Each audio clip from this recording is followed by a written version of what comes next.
Captain Veltar pressed his 4 hands against the cold metal of his ship's control panel. The lights flickered above him, casting strange shadows across his mantis-like face. His compound eyes reflected the red warning lights that flashed throughout. The bridge of the celestial dawn. "How much time do we have left?" he asked his engineer, a small blue creature named Zix who was working frantically at her station. "Maybe 6 hours, Captain. The life support systems are failing fast. The oxygen levels are dropping, and I cannot fix the main power core. It is too damaged." Veltar looked around at his crew. They were all scientists, not soldiers. They had been carrying important research back to the Coalition headquarters when pirates attacked them 3 days ago. The pirates had damaged their ship badly before running away, leaving them to die slowly in the empty space between stars. "Any response to our distress signal?" Veltar asked his communications officer Glix. The slug-like creature shook his head sadly. "Nothing, Captain. We have been broadcasting for 3 days now. The Coalition ships are too far away.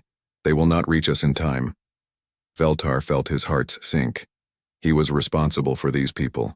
More than that, he was responsible for the secret cargo they carried. Deep in the ship's storage bay sat a weapon that could destroy entire star systems. The Coalition military had built it in secret, and they were taking it to be locked away, safely. If it fell into the wrong hands, billions could die. "Captain," Glix said quietly, "there is one option we have not tried." "What do you mean?" Glix's tentacles moved nervously. "The Sol system is only 2 days away. We could send a distress signal to the humans." The bridge went silent. Everyone knew about the humans. They were the violent species that the Coalition had banned from joining galactic civilization. The stories about them were terrible. They came from a death world where everything tried to kill them, and it had made them into killers themselves. "The humans are quarantined for good reason," Veltar said. "They are dangerous. They cannot be trusted." "But Captain," Zix spoke up, "they are our only hope. No one else can reach us in time." Veltar remembered the official reports about first contact with humans. A diplomatic meeting had gone wrong, and somehow the humans had destroyed an entire space station. The Coalition had decided that humans were too violent to be allowed to join galactic society. They had been locked away in their own star system for 50 years. "The humans might just take our ship and kill us all," Veltar said. "We are going to die anyway," Glix replied. "At least this way. We have a chance." Veltar looked at his dying crew. Zix was already showing signs of oxygen poisoning. Her blue skin was turning gray. 2 other crew members had collapsed at their stations. He had to make a choice. "Do it," he said finally. "Send the signal to the humans." Glix worked quickly at his station. "What should I tell them?" "Just our location, and that we need help. Do not tell them who we are or what we carry." The message was simple. "Ship in distress. Life support failing. Need immediate rescue." Veltar watched as Glix sent it toward the Sol system. Then they waited. Hours passed. The air grew thinner. More crew members collapsed. Veltar began to think they would die before anyone could reach them. Then Glix suddenly sat up straight. "Captain, I am getting a response." "From the Coalition?" "No, sir. From a human ship. They say they are coming to help us." Veltar felt a mix of relief and terror. Help was coming, but it was coming from the most dangerous species in the galaxy. "How long until they arrive?" "They say 4 hours. 4 hours. That is impossible. No ship can travel that fast." But Glix checked his instruments again. "Captain, I am detecting a ship approaching. It is moving at incredible speed. It should tear itself apart, but somehow it is not." Veltar stared at the scanner display. A single ship was racing toward them through space at a speed that defied everything he knew about physics. The humans were coming, and they were coming fast. "What kind of ship is it?" he asked. "The signature is unlike anything in our databases. It is heavily armed, Captain. Very heavily armed." Veltar closed his eyes. He had called for help from the most violent species in the galaxy, and now they were coming. A human warship was racing toward them, and he had no idea what the humans would want in return for their help. "Prepare the crew," he said quietly. "We are about to meet the Deathworlders." The next few hours passed slowly. The human ship, which identified itself as the Iron Resolve, arrived exactly when they said it would. Veltar watched through the viewport as the massive vessel approached. It was dark gray and covered in weapons. It looked like it was built for war, not rescue. "They are requesting permission to dock," Glix reported. Veltar laughed bitterly. "As if we have a choice." "Grant, permission." The docking was smooth and professional, too professional for a species that was supposed to be barely civilized. Veltar heard the airlock cycle and then heavy footsteps in the corridor outside the bridge. The door opened, and the humans entered. They were tall and moved like predators. Their leader was a female with short dark hair and scars on her face. She wore armor that made her look like a mechanical monster. Behind her came more humans, all armed, all watching everything with sharp eyes. "I am Lieutenant Colonel Amy Brooks," the female said. Her voice was calm but somehow threatening. "We received your distress call. We are here to help." Veltar tried to stand straight despite his fear. "I am Captain Veltar. Thank you for coming. My crew is dying." "We know," Brooks said. "Our medical team is already working on that. Dr. Grant will have your people stabilized within the hour." "How did you get here so fast?" Veltar asked. Brooks smiled, but it was not a friendly smile. "We have our ways. Now, Captain, we need to talk about your cargo." Veltar's blood went cold. They knew. Somehow the humans already knew about the weapon. Veltar stared at Lieutenant Colonel Brooks, his four hands trembling slightly. The human woman stood in the doorway of his bridge like a statue made of metal and violence. Her armor was black and silver, and he could see weapons attached to every part of it. Behind her, more humans spread through his ship with the smooth movements of hunting animals. "Your cargo," Brooks repeated, stepping closer to Veltar.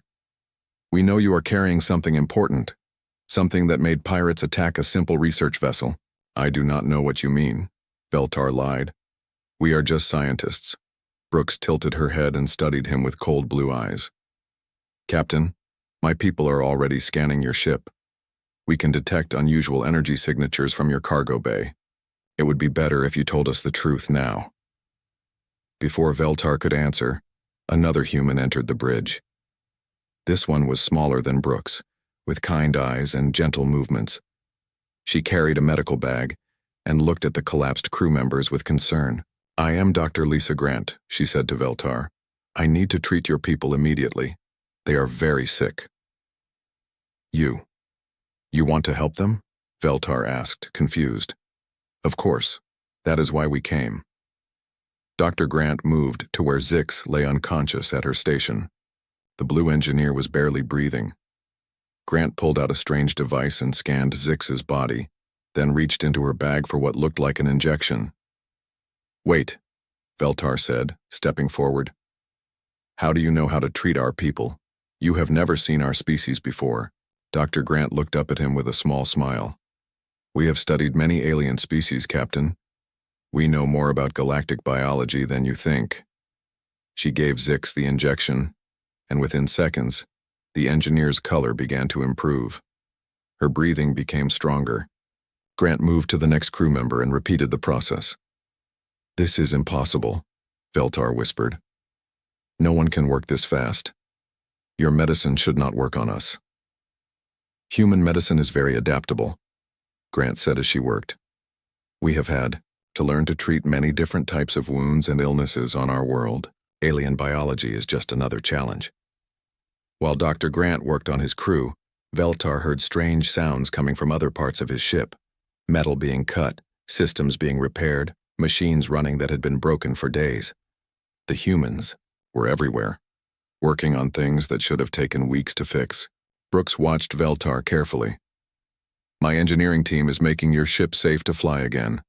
Chief Rodriguez is very good at fixing things that other people think cannot be fixed." "Why are you doing this?" Veltar asked. "What do you want from us?" "We want to help," Brooks said simply. "But we also want honesty. Your ship was not attacked by normal pirates. Pirates do not damage life support systems. They want to steal cargo, not kill crews. Someone wanted to destroy your ship completely. Veltar felt his heart's racing. The human was right. The attack had been strange. The pirates had focused on destroying the ship instead of stealing from it. You are carrying something very dangerous, Brooks continued. Something that someone wanted to make sure never reached its destination. We need to know what it is. Before Veltar could answer, a new voice spoke from the doorway. Colonel Brooks, we have a problem. A tall human male entered the bridge. He was older than the others, with gray hair and tired eyes. He wore a different uniform than the soldiers, and the way Brooks straightened when she saw him told Veltar that this was someone important. Captain Morrison, Brooks said. What is the situation? Morrison looked at Veltar, then back at Brooks. We have detected coalition ships approaching. 3 cruisers and a battleship. They will be here in 6 hours. Are they coming to rescue us? Veltar asked hopefully. Morrison's expression was grim. No, Captain. They are coming to destroy your ship. We intercepted their communications.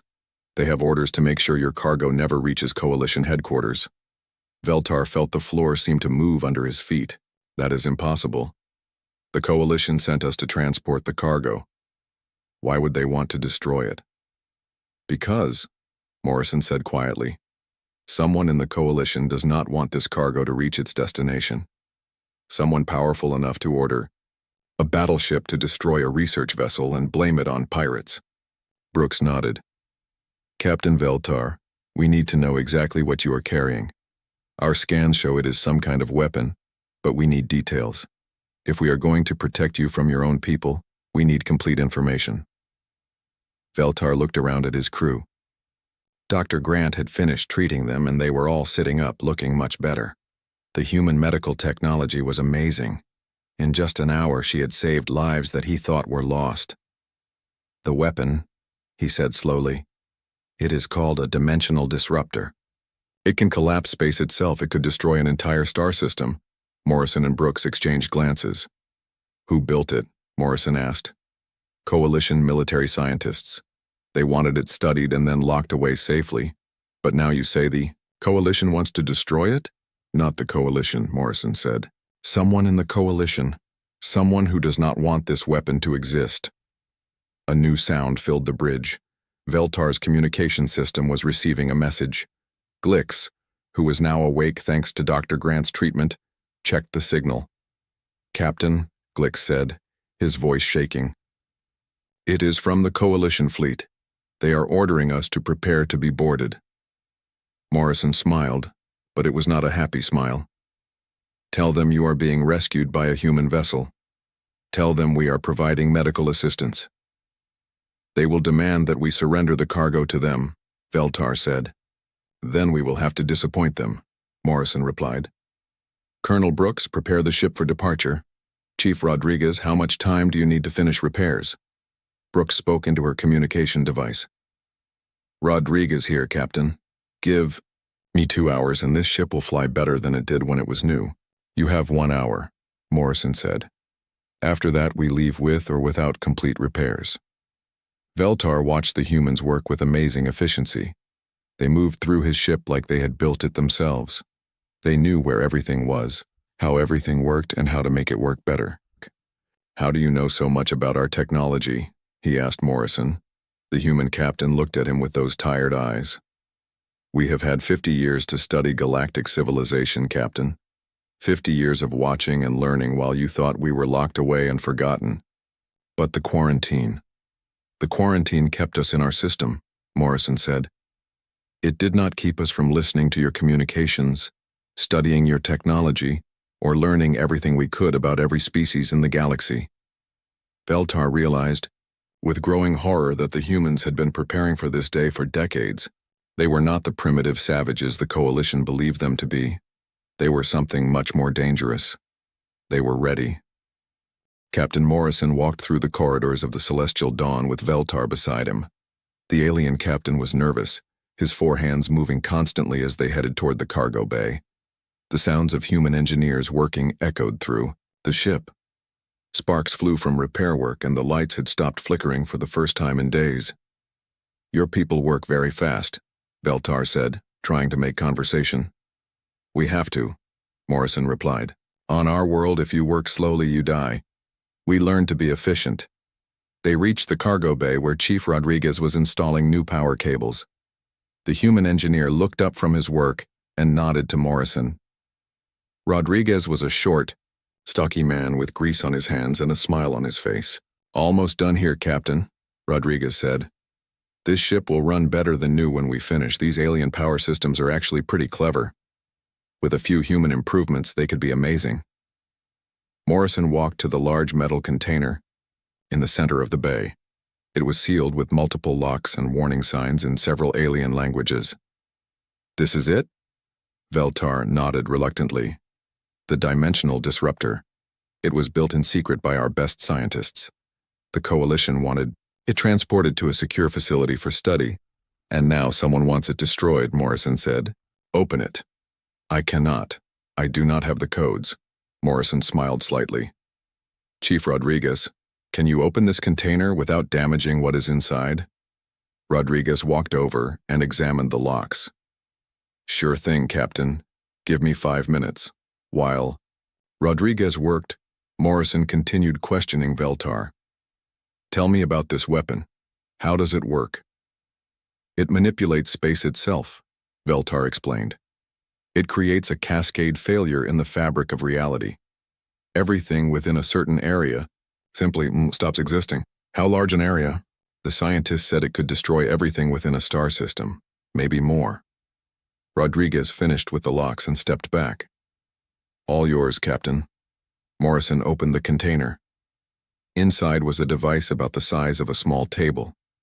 It was made of silver metal and covered in strange symbols. Blue lights pulsed along its surface in complex patterns. "Interesting," Morrison said, studying the weapon. "Dr. White, please come to the cargo bay." A few minutes later, a woman in a white lab coat arrived. Dr. Karen White was tall and thin, with short blonde hair and sharp green eyes. She looked at the weapon with the same expression she might use to examine an interesting rock. "What do you think, Doctor?"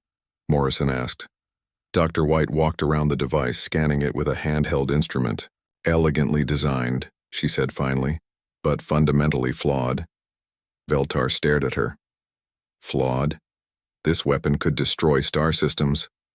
"Once," Dr. White said, still examining the device. "It could fire once, maybe twice if you were lucky. Then it would overload and explode, probably taking the ship with it." "That is impossible. Our best scientists built this." Dr. White looked up at him with a patient expression. "Your scientists understood the theory, but they did not understand the practical applications. This device would create a feedback loop after the first use. The dimensional stress would be too much for these components to handle." She pointed to several parts of the weapon. "See these power conduits? They are made from standard galactic alloys. Those alloys cannot handle the energy output this weapon would generate. And this targeting system? It has no compensation for quantum fluctuations. The weapon would tear itself apart trying to maintain a stable dimensional breach." Veltar felt sick. "You are saying the weapon would kill us if we tried to use it?" "Almost certainly," Dr. White confirmed. "It is a doomsday device that would doom its operators first." Morrison nodded as if he had expected this. "Doctor, could this weapon be fixed?" "Oh, easily," Dr. White said casually. "Replace the power conduits with quantum-stable materials, add proper quantum compensation to the targeting system, and install better cooling systems to handle the energy output. With the right modifications, you could make this weapon portable and reusable." The casual way she discussed improving the weapon terrified Veltar. "How do you know so much about dimensional manipulation?" Dr. White smiled. "We have been working on similar projects for decades. This design is actually quite primitive compared to what we have developed." "You have dimensional weapons?" Veltar whispered.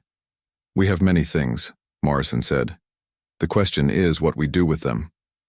Before Veltar could ask more questions, Brooks' voice came over the communication system.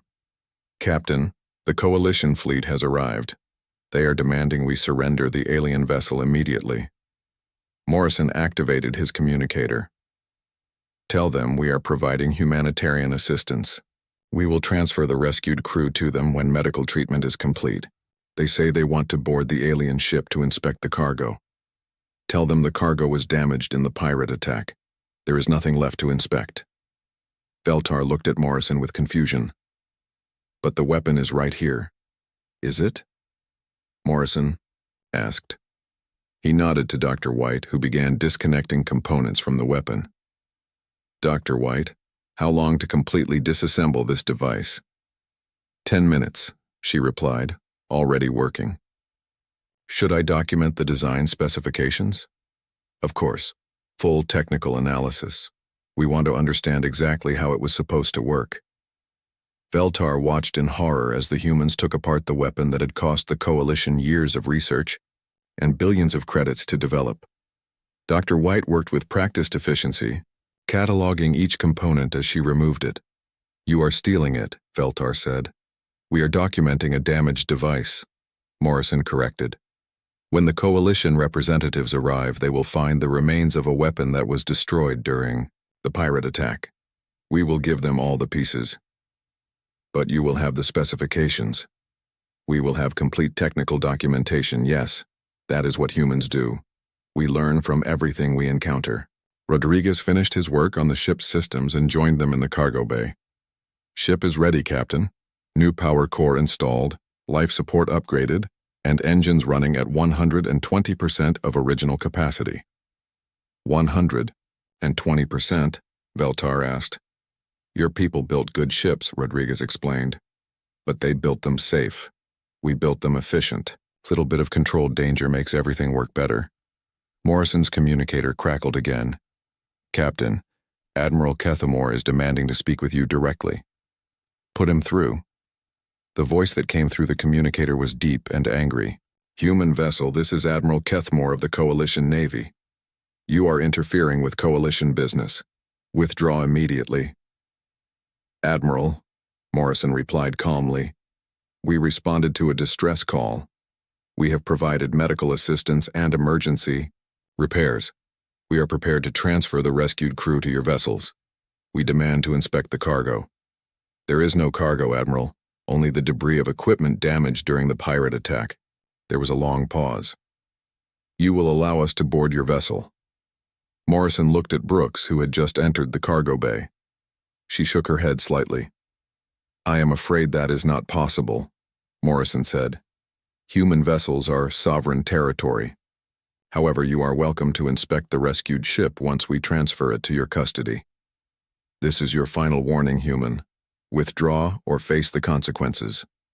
Morrison looked around at his crew. Dr. White had finished disassembling the weapon and was packing the components into storage containers. Rodriguez was grinning like he was enjoying himself. Brooks was checking her weapons. Admiral, Morrison said into the communicator, we will complete our humanitarian mission and then withdraw. The rescued crew and their repaired vessel will be transferred to you within the hour. He turned off the communicator and looked at Veltar. Captain, you have a choice to make. You can go with the Coalition fleet and report that your cargo was destroyed in the pirate attack. Or you can come with us and see what humans do with dimensional weapons. Veltar stared at him. What are you offering? Truth, Morrison said simply. The truth about what happened to your ship, who really ordered the attack and why someone in the Coalition wanted this weapon destroyed. And if I stay with the Coalition, then you will probably die in an unfortunate accident within a few days. Someone wanted this weapon gone badly enough to sacrifice a research ship. They will not want witnesses. Veltar looked at his crew, who were listening to the conversation with growing fear. They had trusted the Coalition their entire lives, but now humans were telling them that their own government wanted them dead. I need time to think, Veltar said. You have 30 minutes, Morrison replied. Then we leave, with or without you. Veltar made his choice. 25 minutes later, he stood in the docking bay of the Iron Resolve with his entire crew. They had decided to trust the humans, though none of them could explain why. Perhaps it was because the humans had saved Their lives when their own people wanted them dead. The iron resolve was unlike any ship Veltar had ever seen. The corridors were wide and built for war. Weapons were mounted at every intersection. The crew moved with military precision, but they were not cruel. Several humans had offered food and water to the alien refugees. Captain Morrison led them to a conference room with a large table and comfortable chairs. The walls were covered with screens showing star maps and tactical displays. Veltar noticed that the screens showed coalition fleet positions that should have been classified information. "Please sit," Morrison said, gesturing to the chairs. "We have much to discuss." Before anyone could sit down, the ship's communication system activated. "Captain Morrison, Admiral Kethamore is requesting permission to come aboard." Morrison smiled. "Of course, full diplomatic honors." Veltar was confused. "You are going to let him board your ship?" "Why not? He is welcome to visit." 20 minutes later, Admiral Kethamore entered the conference room. He was a Zenthari, tall and proud, with purple skin and 6 arms. His uniform was covered with medals, and he carried himself like a being who had never been defeated in battle. Behind him came 2 guards in full combat armor. "Captain Morrison," the Admiral said in his deep voice, "I demand you return the stolen coalition property immediately." Morrison stood up and gestured to a chair. "Admiral, please sit. Would you like some coffee? It is a human drink. Quite good." Kethamore remained standing. "I am not here for refreshments. Return the dimensional weapon." "I am afraid I do not know what you mean," Morrison said calmly. "We found no weapons on the damaged research vessel, only some broken equipment that was destroyed in the pirate attack." "You lie. Our sensors detected the weapon's energy signature." Morrison poured himself a cup of coffee from a pot on the table. "Sensors can be wrong, Admiral. Perhaps you detected the ship's damaged power core. Dr. White found it quite interesting." Dr. White looked up from her tablet.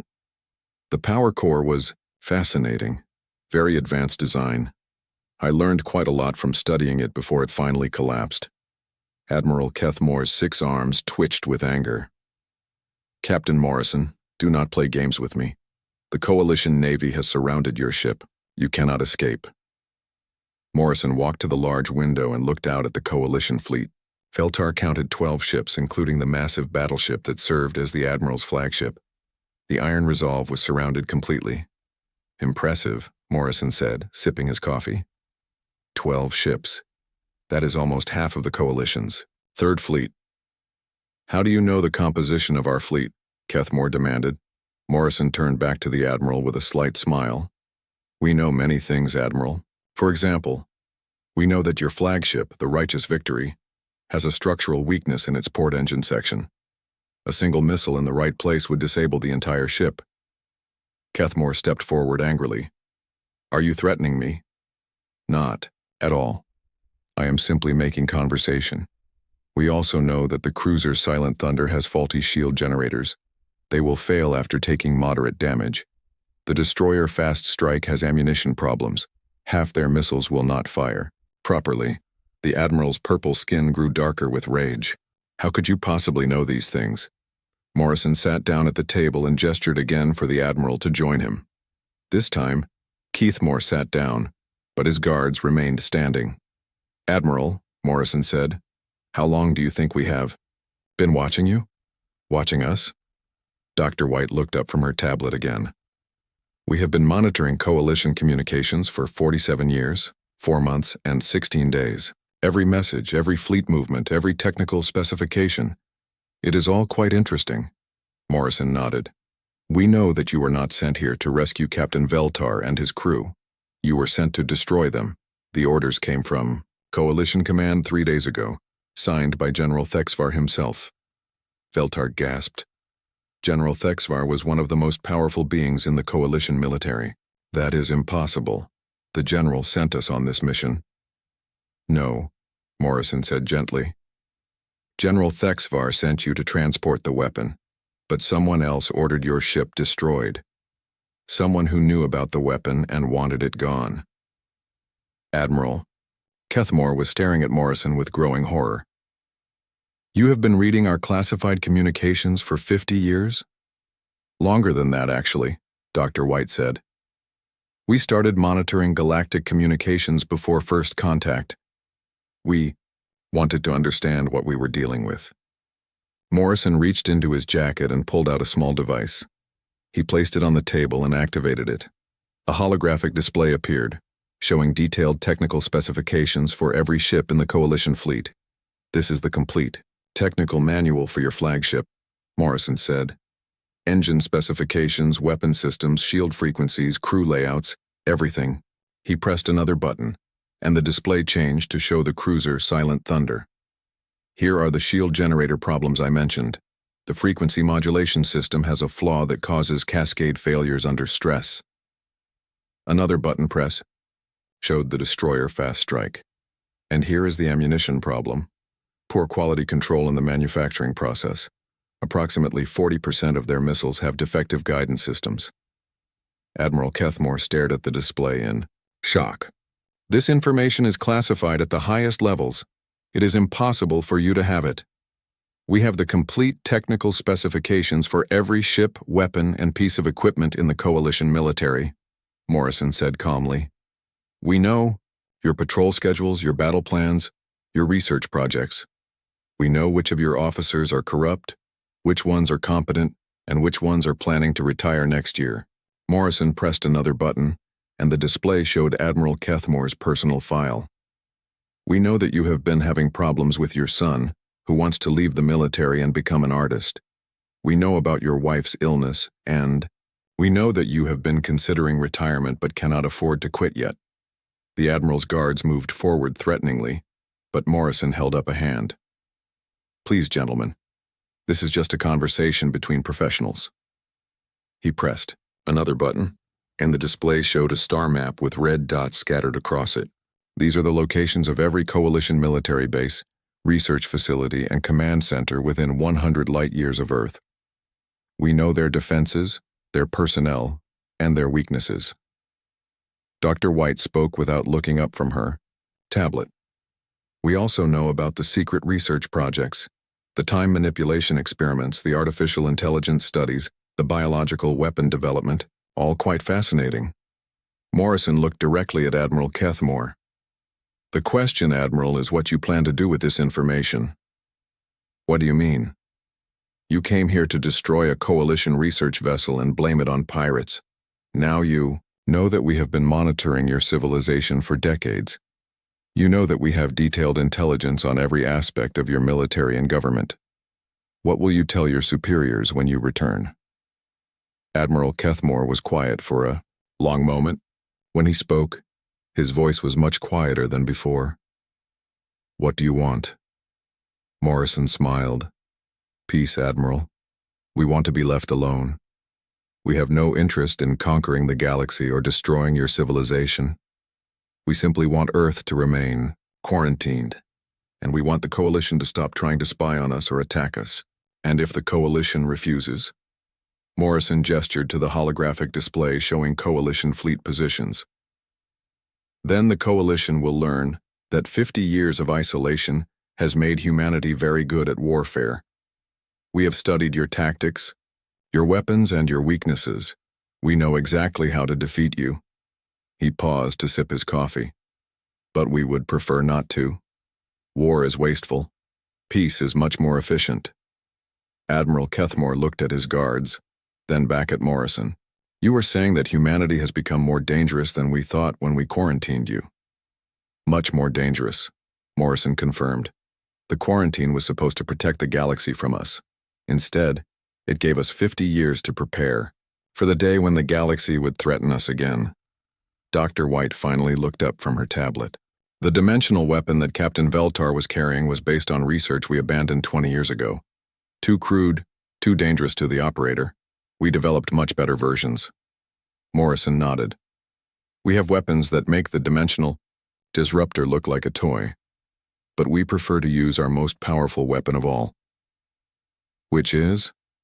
Morrison smiled again. Mercy, Admiral. We show mercy to those who do not threaten us. It makes people wonder what we are truly capable of when we stop being merciful. Admiral Kethmore sat in silence for several minutes, staring at the holographic displays that showed everything his civilization thought was secret. His 6 arms trembled slightly as he processed what the humans had revealed. 50 years of intelligence gathering. Complete technical specifications of coalition military forces. Personal files on coalition officers and officials. Morrison waited patiently, sipping his coffee. Dr. White continued working on her tablet as if the most important military meeting in galactic history was just another day at work. The casual attitude of the humans was more terrifying than any threat they could have made. "You have been planning this for decades," Admiral Kethmore said finally. "Planning what?" Morrison asked. "We have not planned anything aggressive, Admiral. We have simply prepared for every possibility. You have detailed attack plans for our installations." Morrison nodded. "Of course. We also have detailed defense plans for protecting them. We have evacuation procedures for civilian populations and supply routes for humanitarian aid. We plan for everything." Dr. White looked up from her tablet. "Admiral, may I ask you a question?" Kethmore nodded warily. "In all of our intelligence gathering, we have never found evidence that the Coalition planned to attack Earth directly. You seem content to leave us quarantined. So why do you think some Coalition officials wanted Captain Veltar's weapon destroyed?" The Admiral considered the question. I do not know. The orders came from the highest levels, but they made no sense. Why destroy our own research?" Morrison activated another holographic display. This one showed communication records and financial transactions. "Because someone in the Coalition government has been selling military secrets to the hegemony empire. The dimensional weapon research was going to be sold to your enemies." Veltar gasped. The hegemony empire was the Coalition's greatest rival, a militaristic civilization that had been at war with the Coalition for over a century. "That is impossible," Admiral Kethmore said. "Our security is perfect." "Admiral," Dr. White said gently, "we have been reading your communications for 50 years. Your security has never been perfect." Morrison highlighted several transactions on the display. "General Thexavar has been taking payments from hegemony agents for 15 years. He has sold them fleet deployment schedules, weapon specifications, and research data. The dimensional weapon was supposed to be his biggest sale yet, but the weapon was flawed," Veltar said. "Dr. White said it would kill its operators." "General Thexavar did not know that," Morrison replied. "He thought he was selling a functional superweapon. When our intelligence indicated that someone was planning to steal the weapon during transport, the general decided it would be safer to destroy it and blame pirates." Admiral Kethmore stared at the evidence displayed before him. Financial records, communication intercepts, meeting schedules. Everything was documented with the precision that only decades of surveillance could provide. "Why are you telling me this?" he asked. "Because," Morrison said, "we prefer stable neighbors. A coalition government full of traitors and spies is bad for everyone. When we return Captain Veltar and his crew to you, they will have complete evidence of General Thexvar's treason. You can clean your own house." "And what do you get in return?" Morrison smiled. "Continued isolation. The Coalition will announce that the dimensional weapon research was a failure and that the project has been cancelled. You will officially forget that humans have advanced technology. You will continue to treat us as primitive Deathworlders who are safely locked away in their own system. But we know the truth now. Some of you do. The question is whether you will act on that knowledge or pretend it does not exist." Dr. White put down her tablet and looked directly at Admiral Kethmore. "Admiral, humanity does not want to conquer the galaxy. We do not want to rule over other species or destroy civilizations. We want to be left alone to develop our own society in peace." "Then why develop all these weapons?" Kethmore asked. "Because," Morrison said, "we learned long ago that the only way to guarantee peace is to be so dangerous that no one wants to fight you. We call it peace through superior firepower." Morrison activated one final display. This one showed Earth's solar system, but it was not the primitive system that Coalition records described. The space around Earth was filled with massive orbital Platforms, defensive stations, and ships that dwarfed anything in the Coalition fleet. "This is what the Sol system actually looks like," Morrison said. "We have spent 50 years building the most advanced military force in the galaxy, but we have no intention of using it unless someone forces us to." Admiral Kethmore stared at the display in shock. The orbital defenses around Earth could destroy entire fleets. The ships in the human fleet were larger and more advanced than anything the Coalition had ever built. "You could have conquered us at any time," he whispered. "Yes," Morrison agreed. "But conquest is expensive and difficult. It is much easier to let everyone think we are harmless and locked away. We can pursue our own development without interference, and the galaxy remains stable." "What happens now?" Veltar asked. Morrison turned to the alien captain. "You and your crew will return to the Coalition with evidence of General Thexvar's treason. You will report that your ship was attacked by pirates working for the hegemony, and that the dimensional weapon was destroyed in the attack. You will be heroes for surviving and exposing the traitor. And the truth about humans? The truth will be classified at the highest levels. Only a few Coalition officials will know what humanity is really capable of. The rest of the galaxy will continue to believe that we are primitive and safely quarantined." Admiral Kethmore stood up slowly. "And if I refuse to keep your secrets?" Morrison's expression did not change, but the temperature in the room seemed to drop. "Then the galaxy will learn that the quarantine was never about protecting civilization from humanity. It was about protecting humanity from the temptation to rule civilization." Dr. White spoke quietly. "Admiral, every species that has tried to conquer the galaxy has eventually fallen. Conquest is a losing strategy in the long term, but no one has ever tried ruling through strategic restraint and selective intervention. We prefer to be the power behind the throne rather than sitting on the throne itself," Morrison added.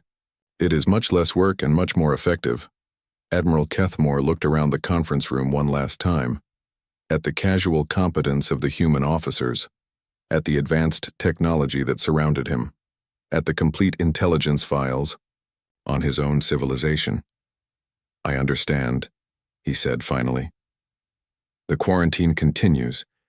Humanity remains isolated and forgotten. But you will be watching." "We will always be watching," Morrison confirmed. "And we will be ready to help when good people call for assistance. But we will also be ready to respond when bad people threaten peace." As Admiral Kethmore prepared to leave, Morrison handed him a small device. "This contains all the evidence you need to convict General Thexvar and his conspirators. Use it wisely." The Admiral took the device and nodded. "Captain Morrison, I have one final question." "Yes?" "When Captain Veltar sent his distress signal to Earth, did you know what his ship was carrying?" Morrison smiled one last time. "Admiral, we knew about the dimensional weapon before Captain Veltar's ship left port. We knew about the planned attack, about General Thexvar's involvement, and about the hegemony agents waiting to steal the technology. We have been monitoring this situation for months." "Then why did you respond to the distress call?" "Because," Morrison said simply, "good people were in danger. And when good people call for help, humans answer.